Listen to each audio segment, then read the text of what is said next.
Welcome, Shaunagh, to Off the Bench podcast. We are honestly so pumped to have you on this episode. Personally, myself, being a mate of yours, your energy just radiates, and it has been a kind of inspiration for myself watching you go through your career, recently going through your retirement and taking on new challenges. But we'll get into a bit later. But for me, I've been so excited about this podcast and this episode because you speak so incredibly about the future of women's sport and where your vision of where it should go and what it should be. And I just love the energy that you have around it and your opinions on it and how you just approach life. So I'm absolutely so buzzing for this episode. So yeah, thank you for coming on. Oh, thank you for having me. I just sort of speak my truth and people go, oh yeah, what a good idea. I'm like, well, I've just had those thoughts in my head all of the time. You just got to say them out loud sometimes. Yeah. Love that. Echo everything Lauren said. I wonder if we can start just by taking you kind of back, because I mean, the more I read about you, the more remarkable it is that you ended up in rugby, because you had a ton of careers first. I mean, you did the hammer throw, you did the discus, you even boxed professionally, you were a firefighter, you were a British gas engineer for a while. Just how at 25 you found rugby, or you got to start playing rugby professionally. How come it took you so long? Why did it take me so long? Because I went to a state school in the middle of South London, no grass. It was a good school. It's not a sob story. It was literally on New Cross Road and there was no grass. So rugby was never something I ever heard of. It was not on, it's not on the national curriculum, so they don't have to teach us it. It's just not a thing in my family, in my circle, my friendship circle, like rugby. And now I do it and play it. I almost forget myself that rugby's not a thing for so many parts of not only our country and society, but this world. And there's a lot of people in my life, when I tell them, oh, like I play rugby or used to play rugby, you go, oh, was that the one like American football? And I go, yeah, kind of, but better. And they go, what position do you play? And sometimes I think, so you actually know rugby? And I go, I play prop. And then their face looks as blank as it did when I told them I play rugby. And I have to do this sort of motion when I put my hands together and put my knuckles together. So when the scrum happens, I'm just at the front of the scrum. And they go, oh, so they haven't got a clue. So yeah, very much grew up in a world where rugby did not exist at all. And then the reason I started playing at 28 was at sixth form college. So I went to Christ the King sixth form in Lewisham, and I took my A-level PE. And part of that, we just had a rugby session in the loosest of terms. I think there was only like 8 of us in the class, and it was me and one other girl, and the rest were boys. And we essentially were just fighting for 20 minutes and it was brilliant. And I was like, so we didn't play the game of rugby, but it was loads of drills, which anyone in rugby would know now, like loads of wrestling drills, sort of jumping on the back, trying to get each other to the floor, all those. Well, like I say, it was just a big fight for 20 minutes and it was actively encouraged. And it was like, Shaunagh, I know you've got more there. Like you can hit harder, you can take them to the floor quicker. I'm like, whoa, what a revelation. And I thought, I'm going to have to give this sport a proper go. I love that. I think that I relate to it so much in the terms of like, I never did rowing when I grew up and had no clue what I was doing. To be honest, when I turned up to my first session of rowing, I thought I was going to be doing canoeing. And if listeners don't know what the difference is between the two of them, the same? One you go forwards and one you go backwards. And to my surprise, when I got there for my first session and was watching all the other rowers on the lake, I was like, why is everybody going backwards? Like, I genuinely thought I was turning up to do canoeing. But anyway, that's a sub-story in itself. But I just had this like interest in it and I was intrigued by what it was. And then when I sat in a boat, I was just hooked. So it sounds like so similar to you of just getting involved and being like, I'm hooked on this. And there was something in my brain that was like, I need to be good at it. Did you feel like that when you started rugby? You were like, I want to be good at this. Well, I did try and lie to myself. So it was at the end of my athletics career. I'd done shot, discus and hammer for a while. And like it ended up in me going to the Commonwealth Games to represent England in the hammer throw. And so I said I was just going to retire from sport and be a normal person and have my normal job and go to home at 5 o'clock at night, watch TV, go to bed, wake up in the morning, go to work. Right, that lasted about 2 weeks. I can't do this. There's so many spare hours in the day. I cannot do this. And found the local rugby club just because, like I said, I had a go before and I thought, well, let's give it a proper go. And it was, I told myself it was just something to do with those spare hours in the evening. And it was nice and local. So I've always travelled so far, as Lauren, you'll relate to, like you just travel the furthest you need to go to get the best coaching, the best clubs, the best facilities you need to. So rugby was now 20 minutes down the road. And that was exciting for me in itself, because I could go home, eat dinner after work, and then I didn't have to rush everything in a small space of time. And it was just something to do in the evening. And I told myself that, and that lasted a bit longer than 2 weeks. It was more like maybe 3 months. And then I thought, I could be very good at this. I just need to make some changes. And I found Harlequins. I literally sent an email, just said, can I have a go? Which sums up my life. I just say, I have no idea what I'm doing. I just want to go. And people go, yeah, why not? And that is a big life lesson of mine. But yeah, it was after a few months, represented Kent in my first sort of half a season of rugby. And then the guy said, are you going to come and play for Kent next year? And I did say to him in very Shaunagh fashion, I'd love to, but I'm trying to play for England now. I've decided I want to play for England and a Premiership club. And I've heard that if you play for a Premiership club, you can't play for Kent, so probably not. And he went, yeah, all right, see you next year. I was like, there you go. and I've never played for Kent again because I went to a Premiership club.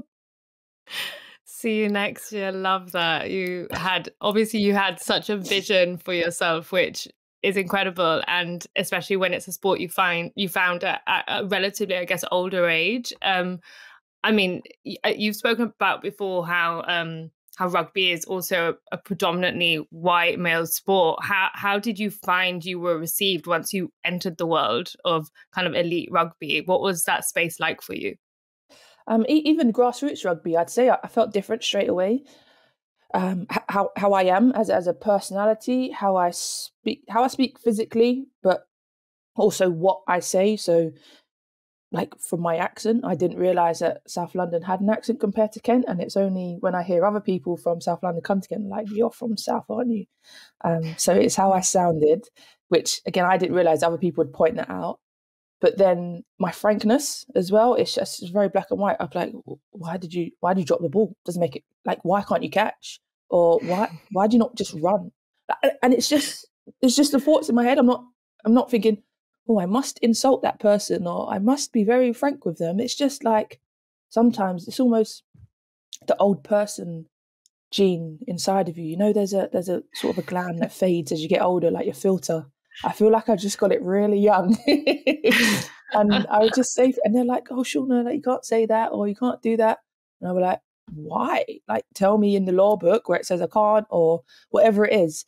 So yeah, I felt different straight away. But then music, food, like culturally, and that goes right through to elite. So right through to Premiership and at England, there was always a sense that I was different. And it's certainly not anybody's fault. It's not me saying, oh, that club was no good at welcoming me, those people are not very welcoming. It's just understanding humans and human nature, and anything different is a threat, essentially. And until you learn and learn the person or learn the task, like, just not even just people, but if you get given a new task and you feel like it's threatening, you don't understand it, then you feel threatened by it. So yeah, it was just a process of being myself when it was hard to be yourself because you were different, and eventually you learn to be strong and emotionally be who you want to be, because then you come through the other end of it and people, I would say, accept. I'm not trying to make anybody accept me. People understand you. Understand is a much better word for it. And then they realise saying certain things either triggers you or doesn't trigger you. Doing certain things gets you, doesn't get you. But it also works both ways. Like, I'm no angel. I don't get everything right. I certainly don't get everything right all of the time.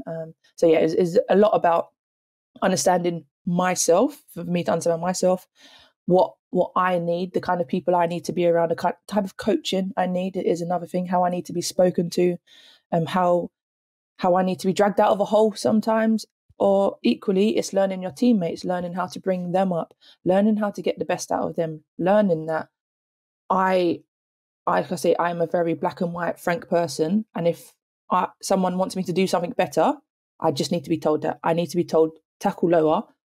That tackle was not good enough. I'm good with that. But then realising that I can't talk to other people like that because that's not how they need to receive the information. Maybe they do need to be told, it was a good attempt and you did good bits right and you put your foot in the right position. You just need to drop your shoulder height. And it's just those little different bits of understanding different people and learning who needs to be spoken to and who needs to be treated in different ways. Yeah, that's awesome, I think. And I don't think that's really to do with, I guess, necessarily like the culture or how, where you come from, where you are. I just think I find people from all over the world that just, it's difference of how you approach something. Like I'm very much like you, Shaun. I'm like, just tell me how it is, get to the point in as fewer words as possible and tell me what I'm doing right and wrong. I don't like to time waste. So for me, it's about, especially in our jobs, like high performance, when you're trying to get better at something, I don't need you to sugarcoat it. Just tell me what I'm doing wrong.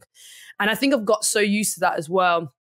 And you'll feel this, Shaunagh, from doing it from a younger age as well, I guess, and going through different sports. But you just get told every day what you're doing wrong pretty much. So you get so used to going, well, I'm never good enough, which is sad in a way, but it's how we get better as athletes. And I think that so many people I meet, though, that aren't like that, you know, they need a little bit more time to either think about it or the way positively reinforcing what they're doing and then come in with the sort of criticism. Like you say, people work differently. And I think that's not always necessarily to do with, I guess, your background or your culture, where you come from. But I would say that if you've been brought up a family, it's quite, you know, direct, loud, to the point. I grew up in a Birmingham family that you had to shout louder than each other to even hear your voice in that room. But we were also quite open and honest with each other. And so I do think as well, it depends on where you come from in terms of like your family setup and that. So how you become as an athlete then, because yeah, definitely now I'm not the loudest person in the room. And if I want my voice heard in a meeting, I'll just talk louder. And it's something I've had to, you know, like rein back on throughout my career as well. So I think it's really interesting the kinds of people you meet and where they've come from. But individually as people, we have to go to the root of the fact that we're all people, despite the fact of if the colour of our skin is, whether we have a disability or not, you know, where you come from in the world, religion, background.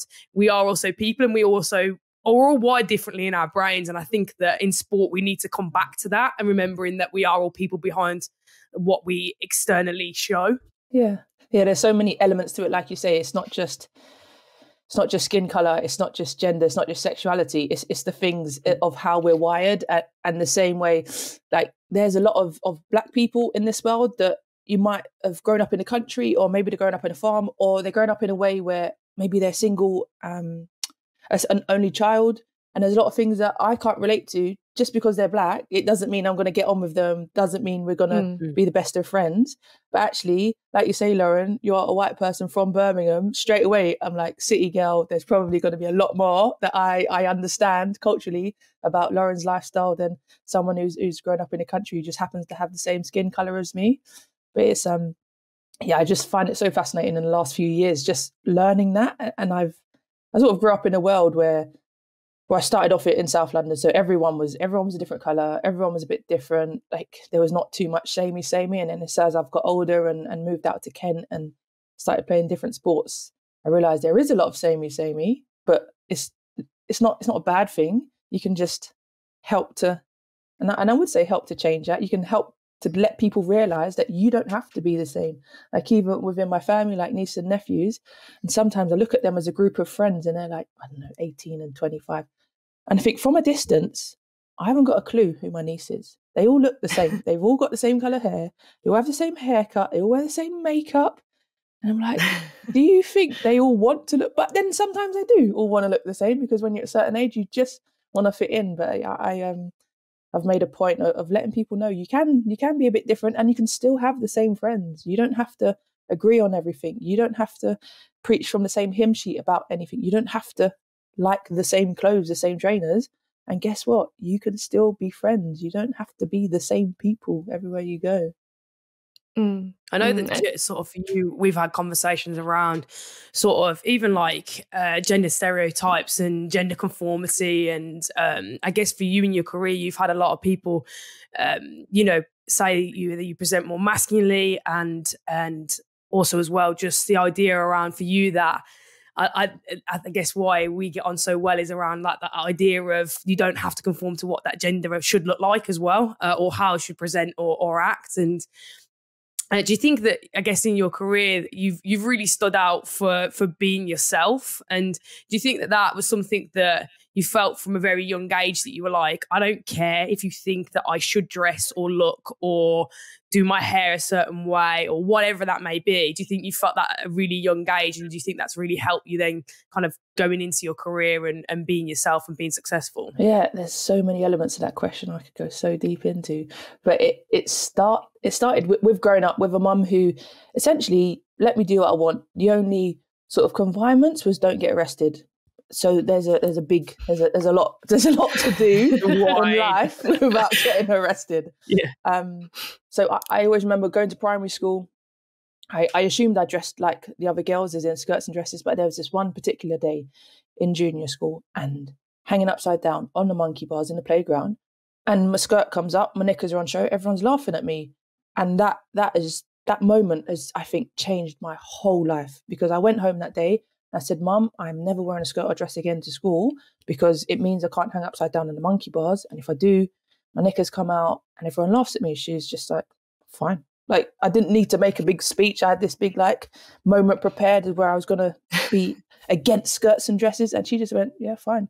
And from that day on in school, I never wore one again, because they're just not practical. Like, they might look nice at sometimes. And now as an adult, I do occasionally wear a skirt or dress, but they just don't suit my life. And like I said, I just had a mum who got that. And I don't think she actually got it. And I just said that out loud, but I don't think she got it. What she wanted is just me to just do as I was told. As in, if I go to the party, well, I'm not going if you put me in a skirt. Fine, wear some trousers. So now we go to the party and I'm well behaved. And I was always just allowed to essentially do what I want. I used to play in the summer, well, any holidays after school. I used to play for hours, and all I would do was play out, go to Venture Playground, go across the road and play on the grass with boys, because the girls, I don't know what girls done when I was growing up. I didn't really find any of them, because I was always playing football or swinging at the Adventure or whatever it is. I don't really know where the girls were, but maybe they was inside, I don't know, doing their nails or something. I have no idea. But it's just my lifestyle, I guess, and how I grew up. And wearing a tracksuit and a hoodie is just very practical, because it's warm, it's cozy, and I didn't understand dress codes or anything like that. And my mum would just protect me from that. She would never say, oh no, Shaunagh, we're going here. You've got to look nicer. You've got to look like a girl. I literally never had that. And so when I've grown up like that, how I am is I just assume that's normal. It was never a battle. I all grew up with boy cousins as well. So then I never had other girls to look at and almost mold myself on and think, oh, that's how a girl's supposed to be. So yeah, that was me growing up. And then as I got older, and kids are very honest, and especially as you get older, and they say, oh, are you a boy? And I was traumatized. Like, most days in some fashion, I'd be told you're a boy. And if you're not a boy, you must be a gay girl. And I didn't understand any of this. I knew I wasn't a boy, and I knew I wasn't a gay girl. And I would just go home and say, Mum, why do these people think that? And it was the way she did my hair. And, you know, heaven forbid someone have a different hairstyle as a girl.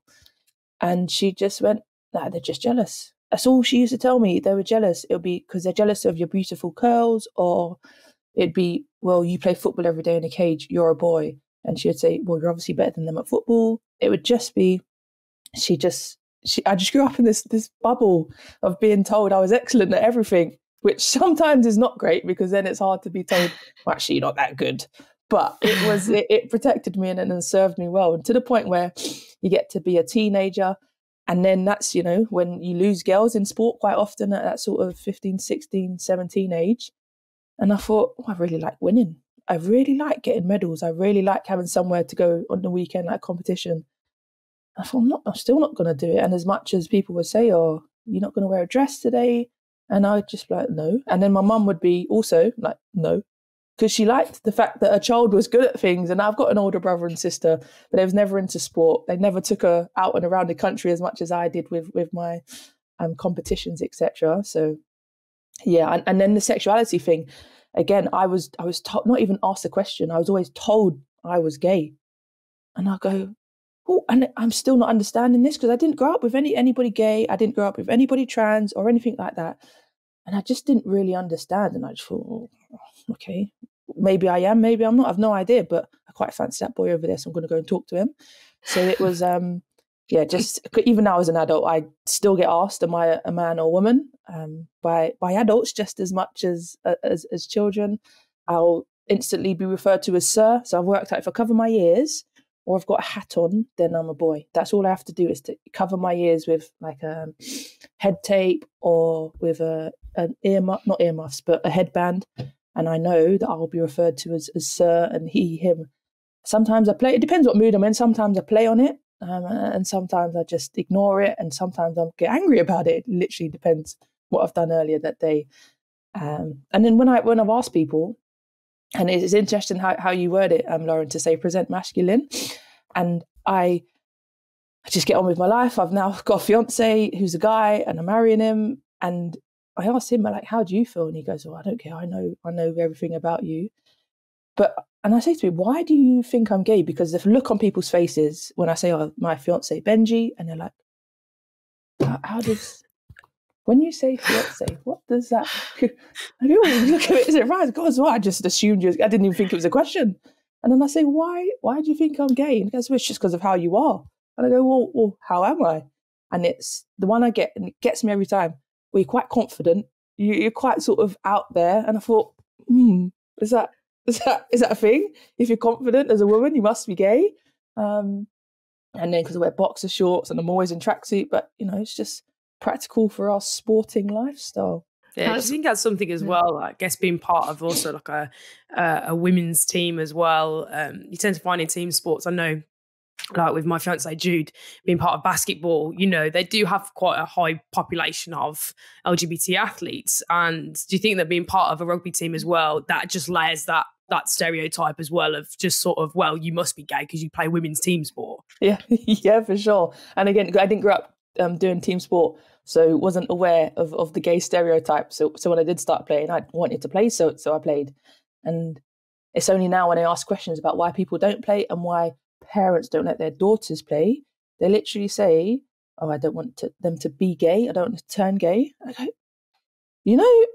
being gay doesn't work like that. It's not like, it's not a choice. I mean, some people like a bit of both or wherever they go, but you don't just turn gay for doing a sport. And they go, well, there's so many gays. And they have to whisper it because they don't want anybody to hear them say the word, there's so many gays.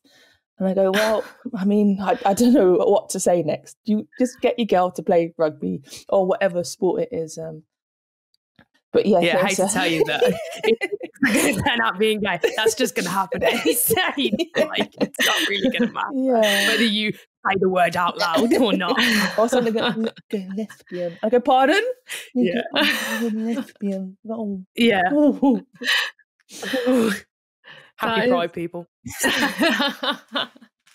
That is just wild to me, though, some of the reactions you get from people, but it sounds like your mum instilled such confidence and self-belief in you from such a young age, and it's kind of taken you to everywhere that you wanted to go, which is amazing. And I mean, so many of the women that we speak to on this podcast have said the same thing about their mums being kind of a huge influence for them.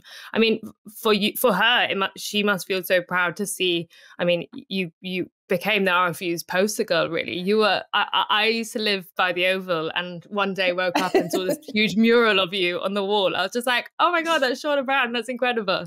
And that must be near your old school, I guess. Yeah, and that's part of the reason why it was there. Yeah.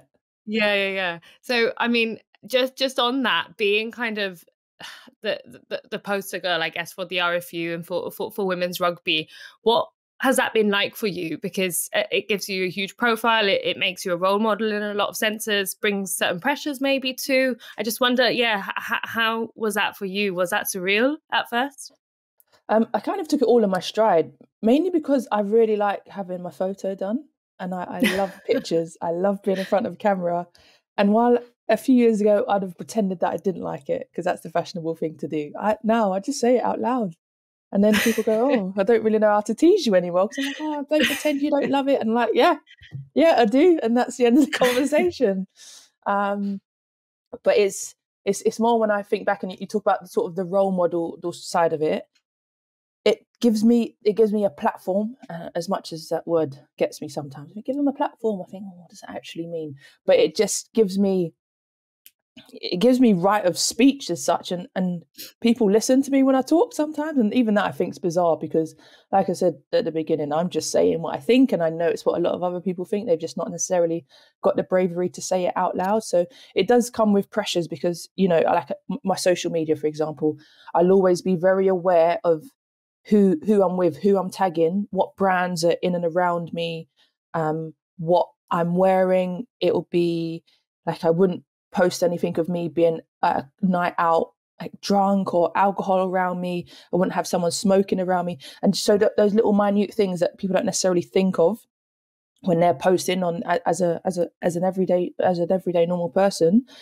But then when it comes to playing and training, I don't put that pressure on myself that I have to be good to be heard, because ultimately I am in the sport first because I want to be good at sport. I didn't get into rugby so I could get on my high horse about women and girls and female empowerment, and reminding people in general that they can do more with themselves, etc.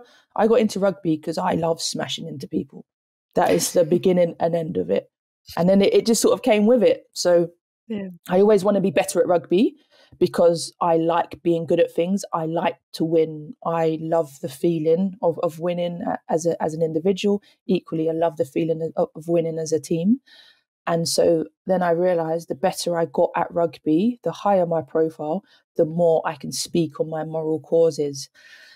So as much as one, i.e. speaking on moral causes, depends on my ability to play rugby, I find it very easy to separate the two, because no matter what it comes down to, I just want to play rugby, and I really, really enjoy winning. And so it didn't necessarily come to some people. It would come with pressure, but even the way I would treat a game of rugby, I would treat a friendly as seriously as I treated the World Cup final, because I don't work particularly well when it's instilled that this is a high pressure game. You have to perform, you have to do something different, you have to do something special, you have to do something you've never done before to win, when actually I'm pretty decent at rugby and I put everything in to what I'm doing at a time. I find it very hard to go half-hearted, and especially in a full contact sport like rugby, that's when you get hurt as well.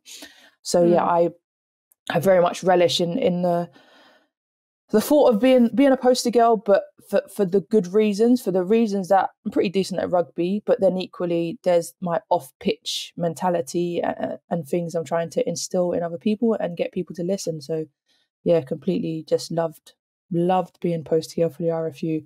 And in fact, that was one of my thoughts. Should I retire now? Because like the England-France game's coming up at Twickenham, and I know that's going to be massive. Imagine how big that would be for my profile. But I took the hit. I think, no, Shaunagh, that's not a reason to stay. So I retired on my own terms. But it's two different worlds. And now I can occupy the second world, i.e. more moral causes, a lot more, because I've got the profile.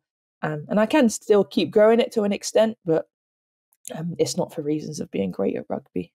Yeah, I think when you retired, firstly, like, I just thought such a Shaunagh thing to do at the point at which probably people think that she's going to carry on, take on the world, because you were like, your profile was growing so much, obviously, you know, coming back from that World Cup final, you just think that the natural evolution that is just get better and better and better, and that your time was never done. And I think when I saw that you had retired, and I was like, that is such a Shaunagh thing to do, because it's what is best for you, and it's what's right for you in that moment.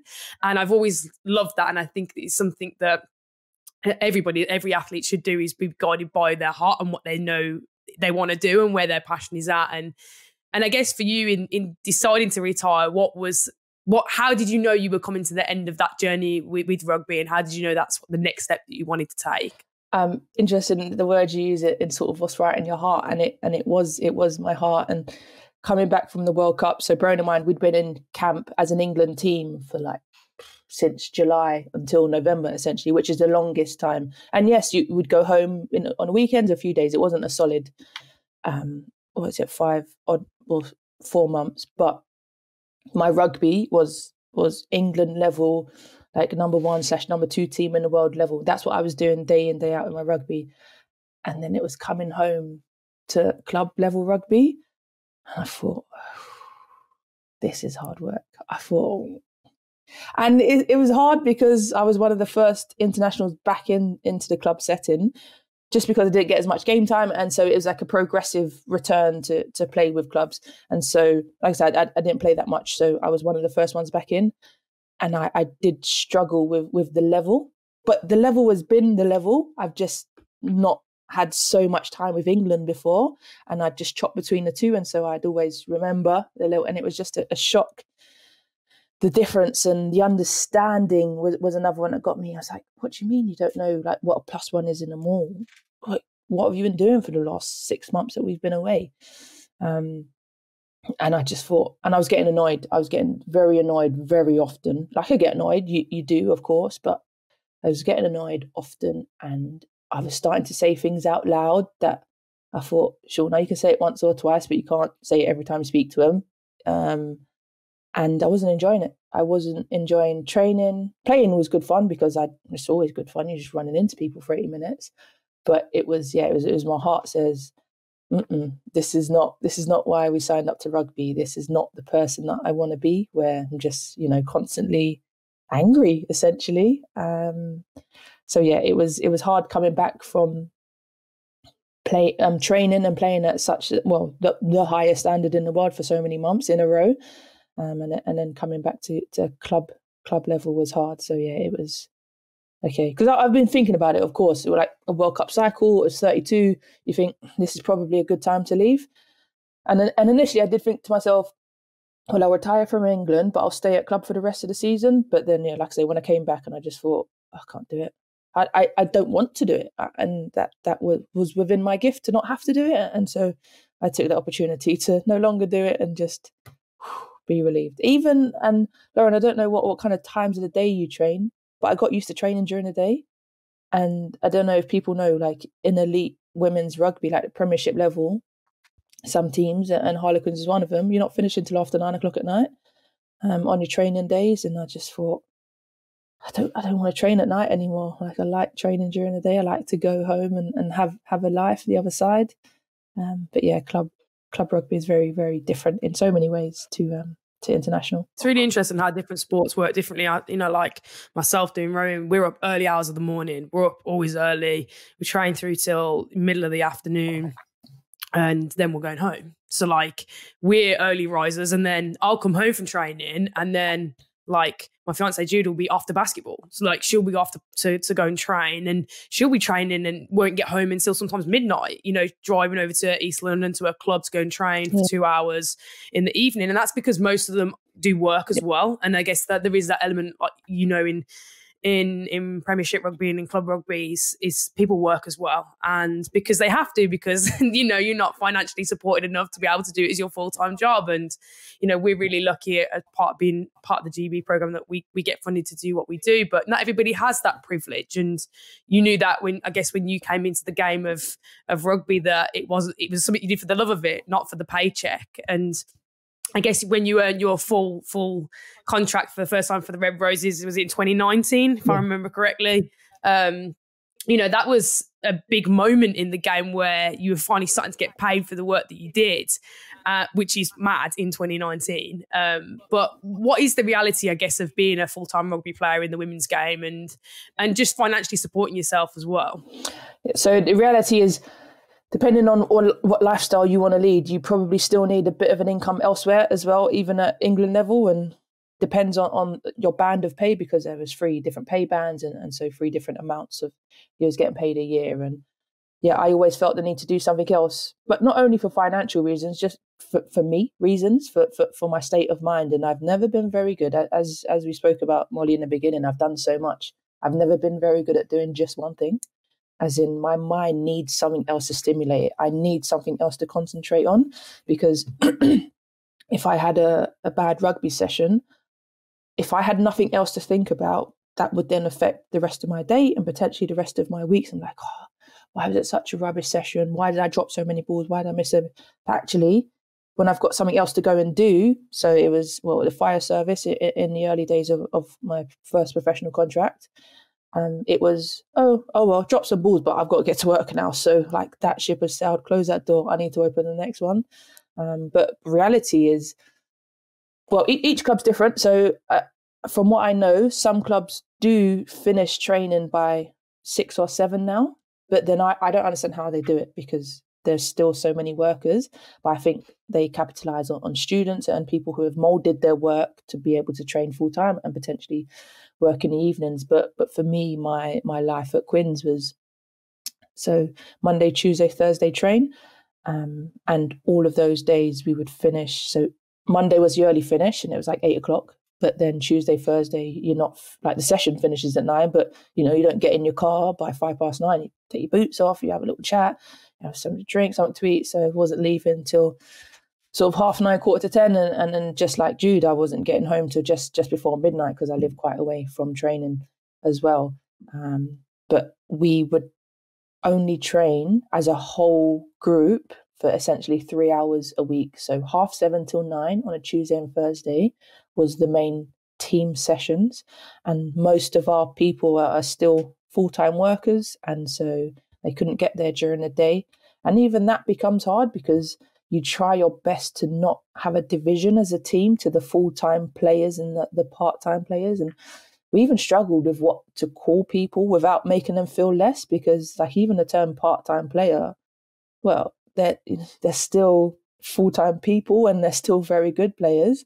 You don't want to make them feel like less of players. So that was always hard to get the balance of, like I say, even what to call, but then how to do the sessions, because often we would do it the daytime session and it would mirror the evening session. So you don't want the people doing both to almost get bored, because no matter what, no matter how much you're being paid, no matter how high you are, no matter how old you are, you always want to enjoy yourself. You want to enjoy sessions. You want to enjoy being there. So it's just like managing almost boredom whilst trying to get the correct coaching message across and get the idea of what we're working on. But yeah, the reality of the Premiership is that people work, and people work proper jobs. Like it's not just a sort of 0 hours contract, a bit of here and there when you're free. Like people are doctors, nurses, soldiers, RAF. We've got a couple of RAF police officers in there, like teachers, a lot of teachers, accountants, like proper, as I would say, proper jobs. They've studied for it. I think we had a solicitor for a period of time as well. And the question would always be, why did you do it? Like, why? And then you can't explain it when you're in sport. You just have to do it for yourself because you want to. And yes, it's hard. And yes, you have to make a lot of sacrifices, and you have to say no to your friends. You have to say no to your family. You have to say no to your partner sometimes for going out, doing things, going on holiday certain times of the year. But it's what we do for our happiness. And yeah, for me, I wouldn't change it. I'd change the fact that I'd make everyone full time. But it's not as simple as that, unfortunately. But it's not easy. Being a elite level rugby player does not mean you're a professional rugby player, and it's not easy. Yeah, I think that would be a surprise to a lot of people when they see kind of the growth of the women's game in the last few years. But I mean, while the women's game has been in that period of growth, we've also got so many kind of governance and financial issues for rugby as a whole. We saw the news with London Irish on the men's side and how that is impacting the sport. I just wonder, for you, do you worry about how that might affect the women's side of things when the game as a whole clearly is struggling kind of financially? My worry for the men's side of the game would be understanding that it is partly the men's clubs who can afford to fund the women's game as such. And like some of our money does come from the men's clubs. But then understanding the numbers behind it and publicising that whilst the men's game is literally dying, and it breaks anyone's heart who's in rugby to see what's happening on the men's side at the moment, but the women's game is thriving. Like women and girls are the future of rugby, and I would suggest the future of of modern day society, because the more women and girls do, the bigger our society grows and the stronger our society grows. But for particular within rugby, like, women and girls are the future. We've been told for forever that you can't do things. You have to sit down and be quiet, and you have to be a lady, and you have to wear a skirt, and you have to be pretty, and don't hurt yourself, and don't try things new, because that's not what girls do. Like, you just get on. Maybe in your books, if you're lucky, you get told to stick at education, and maybe you won't even be told to stick at education. You'll be told to go home and be a good housewife, which in itself, absolutely fine.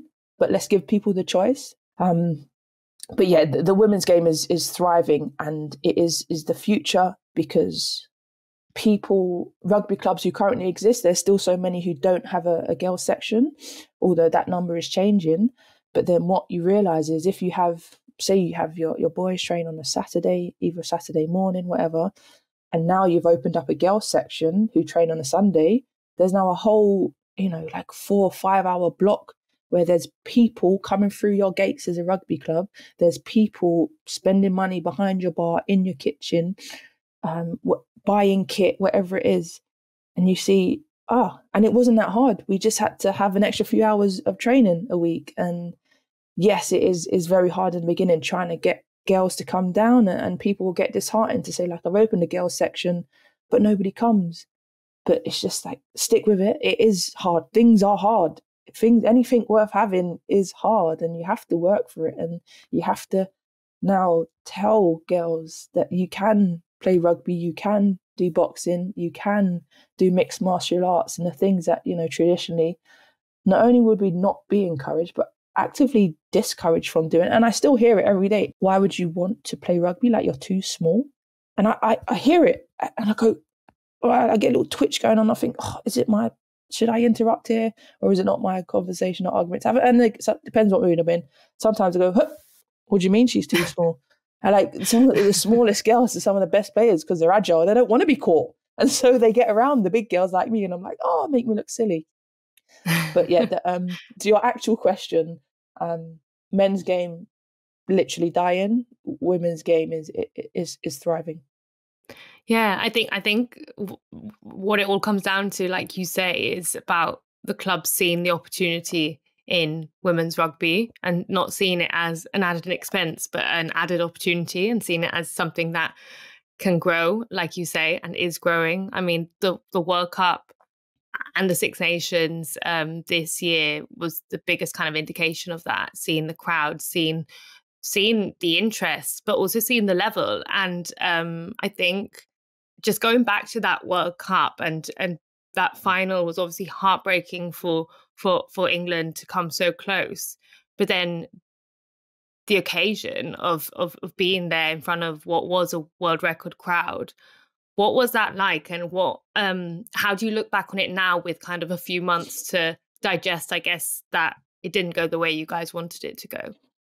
Well, even the fact that your words you just used in 44,000, 42,000, whatever it was, it was a world record crowd. And that was only a few months ago. And now all of a sudden we're looking at the England-France Six Nations game of 58,000 odd. So it's the greater good that I look at. And as much as in the moment it was the worst thing ever. And I remember as soon as that whistle went, my first thought was, oh, what a waste of time. Like, I've just wasted the last 6 months of my life, the last however many years of my life, wanting to play for England, wanting to win a World Cup. And it's all been a complete waste. Like, get me home now. I was saying to the girls, you got to teleport. Has anyone got to teleport? I need to get out of here right now.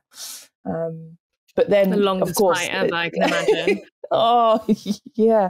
Let's not even talk about the flight. It was horrendous. It's enough to put me off going to that side of the world ever again. But that's a whole different matter.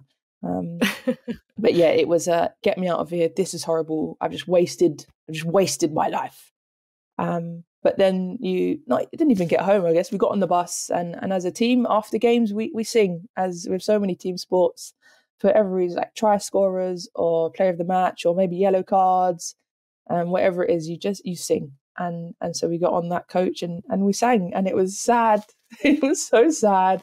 And we were singing slow songs, and there's quite a bit of Adele there, but it was then you get home, and it's just like, wow, there's been an impact, because I think being physically on the other side of the world, we didn't necessarily see the impact. We didn't see what was going on at home. We didn't see all of the sort of the house parties, the watch parties, the pubs and bars opening at before the crack of dawn to be able to watch the game.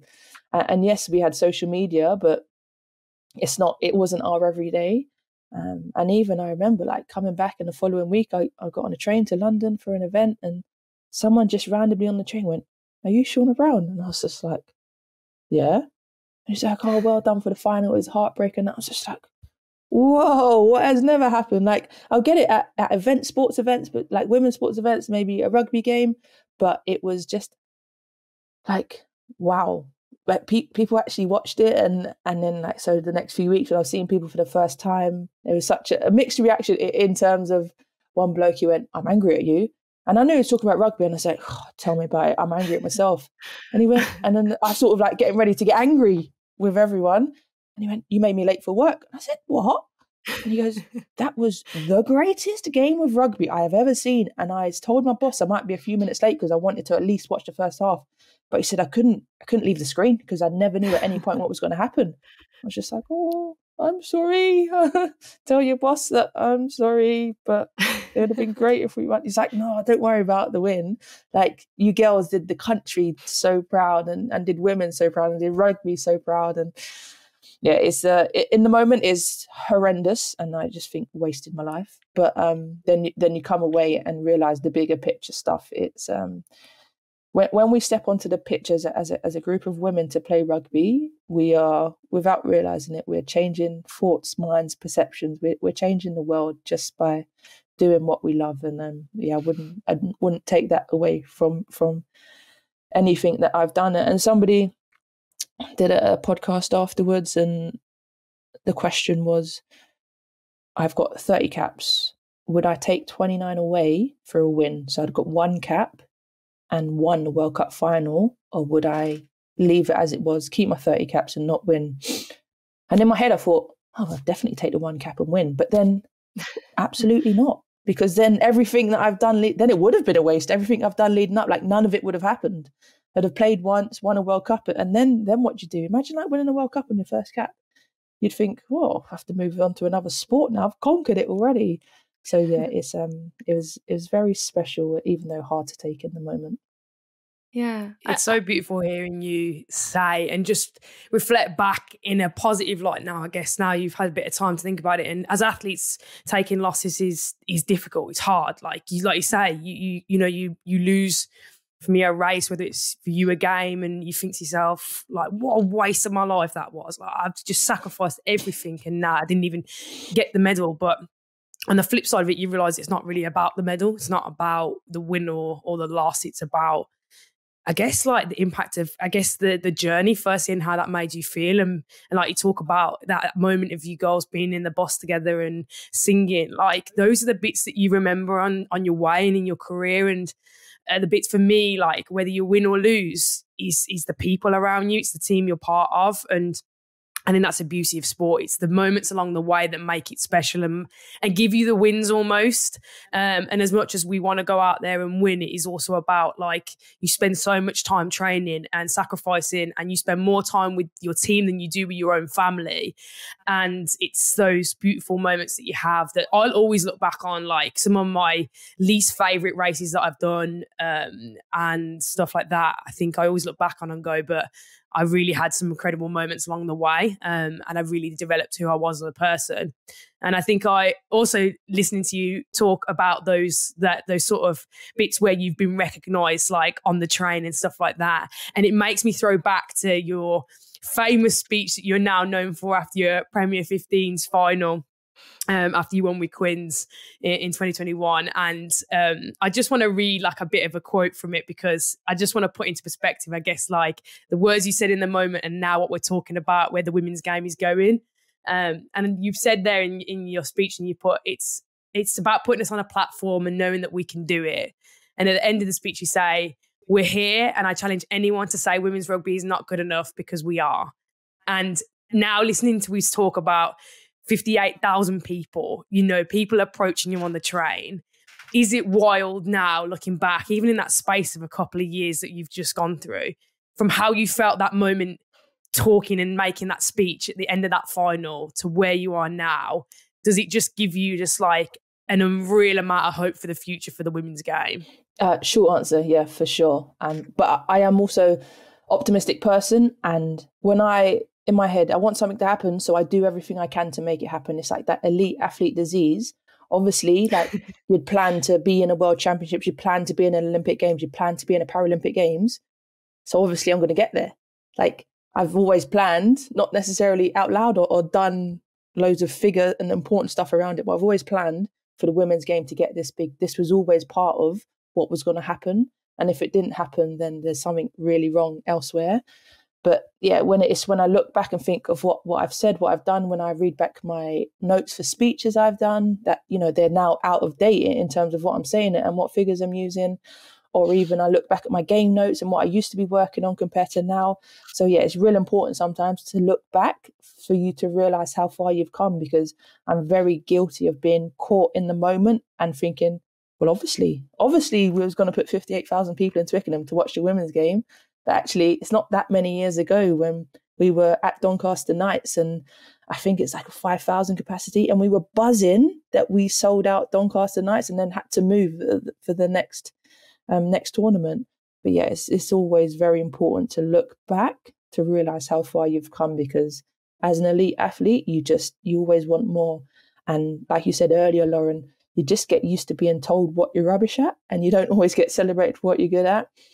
So there's part of, even I think as being a woman, we're quite guilty of criticising ourselves and guilty of always saying what's wrong, to the point where, we'd watch a rugby game back as a team and just ask for thoughts on the team. The first 5 points are going to be, well, we should have tackled lower. We should have carried a bit more, like of what we could have done better. And I'd always, like, you have to make an effort to say, girls, but look at everything we got right. Like, let's just not talk about the bad. So yeah, it's important to look back to realise how far you've come. Yeah, sometimes when you're going through the struggle, and especially I think in women's sport as well, or any sort of oppressed group, I'd find, like, I find myself in Paralympic sport, sometimes you think the struggle's so hard, and I feel like I'm fighting every single day just for my rights, or just to get a bit of like respect and airtime, for what I do and what I work so hard for. And I think sometimes it's hard to sit back and go, actually, we've made so much progress in the fact that people even know what I do, even in the Paralympic game. Before London, no one even watched Paralympic sport. So the fact that we're sat here, like 10 years later going, people now know what I do, know what Paralympic rowing is, even know who I am, even like to you saying about getting approached on the train. I had that when we came back from Tokyo. I had that, people approaching me and being like, are you Lauren Rousing? And I was like, whoa, it blew my mind, because I just, as a young kid who just loved doing sport, and never thought that would be a reality, that people would know me for doing what I loved. And so I think we do have to take the small wins as well as the huge wins, and also go, well done to us for that. And I think that, yeah, I just want to say to you, Shaun, well done, like what you have done in the women's game, and what you have done for not only women's rugby but women's sport, and how powerfully you've spoken about what change you want to see, but also the respect that we deserve is just been overwhelming. And yeah, thank you for everything that you've done there. And we love to close the podcast a little bit, because obviously women support women, and most of us are inspired by somebody else that we have come across in our tracks, whether it be in sport or not. But there's so many incredible sportswomen out there, and we really like to know what other athletes, female role models are in sport. And so we would like to know from you who your female role model is. It can be in sport or out of sport. We're kind of mixing it up, but if you give us maybe one from both, and why? Yeah, so out of sport has always been Mum. She's just been the person that's made me think I'm invincible and made me think I can always do more. And equally, I didn't feel like I had a choice growing up of any female sporting role models, because we weren't put on screens, we weren't put in front of people, so I didn't really know that they existed. But then in sport, and someone I've found in my later life is Ebony Rainford Brent. She's from like a similar background to me in terms of being a South London girl, but also playing a sport like cricket, which is completely not what Black women from South London do. and all the good she's doing with her ACE program. So just getting more and more different types of people playing cricket, because I would suggest rugby and cricket have similar issues with getting who they get to do it. So yeah, for sure, Ebony Rainford Brent is officially now my hero. Amazing. Ebony is incredible. Agreed. Well, I mean, we're going to have to wrap it up, but thank you so much for taking the time, Shaunagh. It's been, a complete joy to talk to you and to get kind of an insight into all of your experiences after your incredible career. And wish you the best for what retirement has to offer you. So thank you so much. Thank you for having me. It's been great.